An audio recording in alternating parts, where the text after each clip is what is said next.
qarindoshlar. Sharq Turkiston Surgundi hukumati televiziyasining xabarlar programmasida ko'rishingizni qizg'in qarshi olamiz. Can India xabar kanalida 24 fevral, Digi World xabar kanalı ve Telugu Stop xabar kanalida 23 fevral, New Kerala xabar kanalida 25 fevral günü e'lon qilingan Sharq Turkiston Surgundi hukumatining Cumhur raisi G'ulom Usmon apandining ziyoratchilar va tekshirish guruhlari haqiqatni ko'ralamdi sarlavlik maqolasida mundaq deyildi. Xalqaro jamiyat, tashkilotlar ba'zida Xitoyga xolis tekshirish guruhi avatmoqchi bo'lib cho'g'on ko'taribmi qoladi. Lekin Xitoylar buningga haligacha ruxsat qilgani yo'q. Agar ruxsat qilgan taqdirda bu guruhlar tadqiqotchilar haqiqiy ahvolni ko'ralamdi. Ular kommunist sistemasining rangvozliklarini biladi. Lekin bu nazariy jihatdagi bilish umumiy bir tasavvurdan iborat bo'lib, sistemaning hili nayranglari qandaq turlarda, qandaq konkret shakllarda bo'lishini, haqiqatni yepishdagi usullarning qandaq inchiki planlanganligini o'ylab yetalishi notayin. Shuni deyish kerakki, hatto shu sistema ichida yashayotganlarmi bilinmaydigan usullarda planlangan bo'ladi. Nayta osondagi odamlar g'uva shaklda sezsimi, konkret tasvirlab berishga ojizlik qiladi. Bugun bo'lsa, Xitoylar Kommunist partiyasining hukmronligida davom qilayotganda qilsimi, bu kommunistlik atoqda qoldi. Amaliyotda bu sistema texmi murakkab tus oldi. Barliq siyosiy ijtimoiy tuzumlarning o'zlari uchun foydali bo'lgan qismlari abjash qo'llanilmoqda. Xuddi Deng Xiaopingning bir davlatda ikki xil tuzum sapsatisining ilhomidan yo'lga chiqqanidek, bundaq ikki xil tuzumlar yolg'iz Hong Kongni idora qilish aldamchiligi bo'lib qolmay, mustamlaka rayonlarda haqiqatan tamoman o'xshamaydigan bir tuzum yo'lga qo'yilmoqda. Bu tuzumda natsizmning alayliklarimi aks etadi. Ammo natsizmdan allaqachon eshib ketgan. Masalan, natsistlarning qatliamlarining faktları bo'lib o'tirg'a chiqqan kollektiv mazarlar. Bu shundoq ahvollarning hamon bir kuni o'tirg'a chiqib qolmasligi uchun Xitoylar jasadlarni ko'ydirishni umumlashtirganligi, hatto jasadlar qatorida texi tamoman nafsi to'xtamaganlarning borligi ilgari surilmoqda. Natsistlar davrining texnika taraqqiyoti tufaylidan yetilgan ba'zi pallalarga Xitoylarning yetganligini so'zlashimiz tamoman mumkin. Masalan, kameralarni kuzatadigan yoshirin kameralar, ayollarning jinsiy organiga kirgizib, ondan knopkasini besib, ayollarning faryodlaridan huzurlanishlariga yaragan top kaltaklari, pastkani suv to'ldirilgan kameralar, bo'y o'lchamiga ko'ra suv to'ldiriladi. Suv yuzi mahbusning geligicha keladigan turda yoki boshqa turlarda. Mahbus oyoqda turishga majbur bo'ladi. Bundaq taraqqiyotlar natsistlarning vahshiyliklarini necha qatlagan, yangi pallalarga ko'targan taraqqiyotlardir. Asli temaga kelsak, Xitoylar texi xeli sodda zamonlarda kultur inqilobi davrida chet elliklarga o'z sistemasida xalqning naqadar baxtiyorligini ko'rsatgan o'yinlarni o'ynaydi.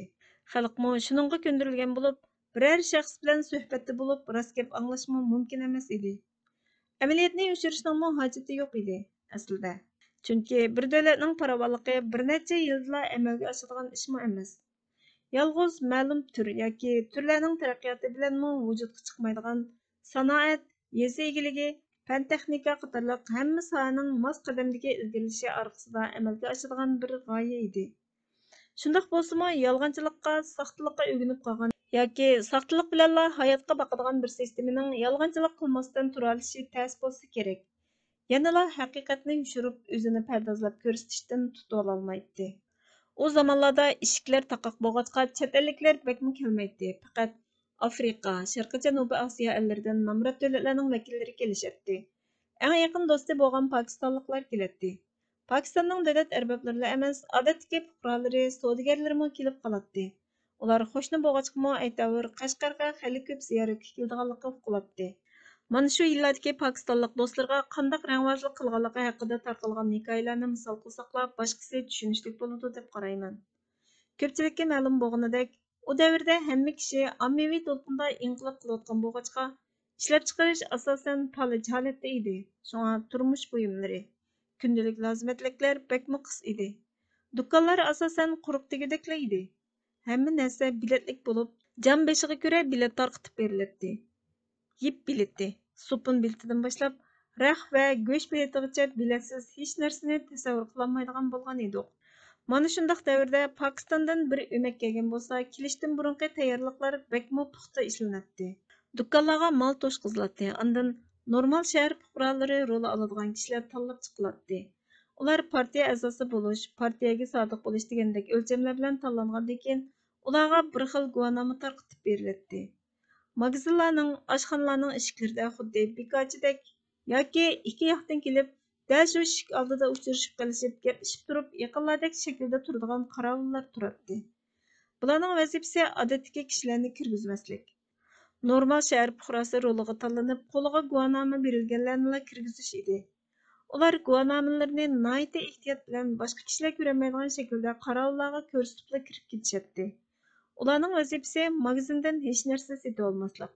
Xuddi ko'zi to'q kishilarning ustun nazari bilan uni buni ko'rib qo'yib, olmay aylanib yurish edi. Chunki bu chog'da ular yuqori darajalik o'rinlarning tunishtirilishi orqali ta'sirga erishadigan tovarlarning tiqilib turgandan boshqa bahasimo yerim baho tushirilgan bo'ladi. Masalan, shu chog'larda kishilarga eng kerakli bo'layotgan va iqtisodiy kuchiga uyg'un qatnash quroli velosiped bo'lib, bakmo qis edi. Bahasimo sotilish kuchiga nisbatan xili og'ir edi. 2 so'mga yaqin edi, ammo bir ishchi yoki kadrning maoshi 30 so'mdan 65 so'mga qadar bo'lg'achqa, bir velosiped sotilish uchun gelini qisib, yillarcha pul tejishi kerak edi. Ammo bu tovar Pokistonliklar uchun 50-60 so'm atrofida bo'lib, ular qanchalik sotib olsa bo'laveradi. G'ing qilmay beradi. Bir qatim guvohnomasi bo'lgan normal shahar fuqarosi rolidagi biri velosipedni ko'rib chidayolmay qopti. Chunki xilidan beri velosiped ko'yida yurgan bo'lsa-mu, faqatla erisholmayotgan ekan. Shunga u darhol pul akilib velosipeddan birini sotib oladigan bo'pti. Pokistonliklarga ko'rsatmay, sotquchi imo ishoratlar qilib ogohlantirgan bo'lsa-mu, ko'rmasga sapti.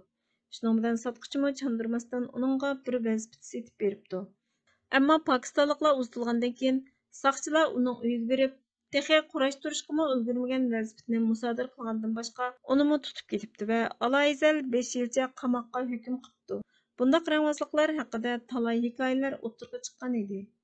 Yana bir qatimda Pokistonlik bir guruh yerlik dehqonlarning uyi, hayoti, turmush ahvolini ko'rib beqish istigini bildirgan ekan.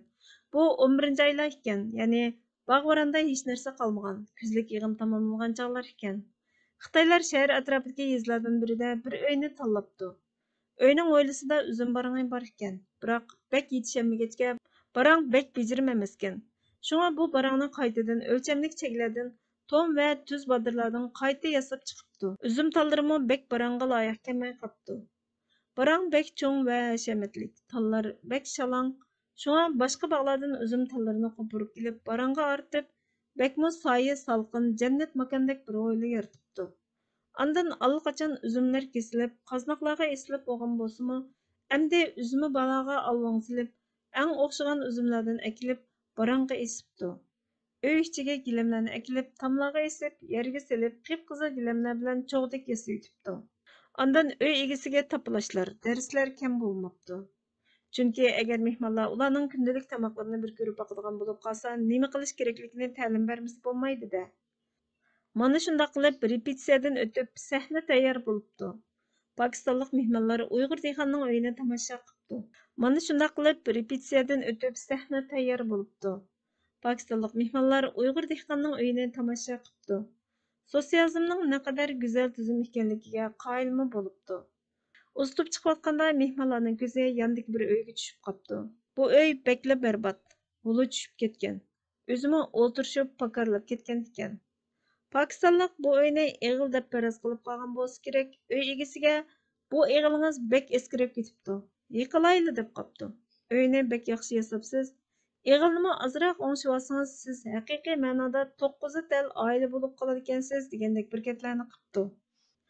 Uy egisi aslida xeli o'qigan, angliq dehqon ekan. Shunga bu fursatda Pokistonlikqa rangvozlikdan ozroq uchur berib o'tishga niyat qilibdi.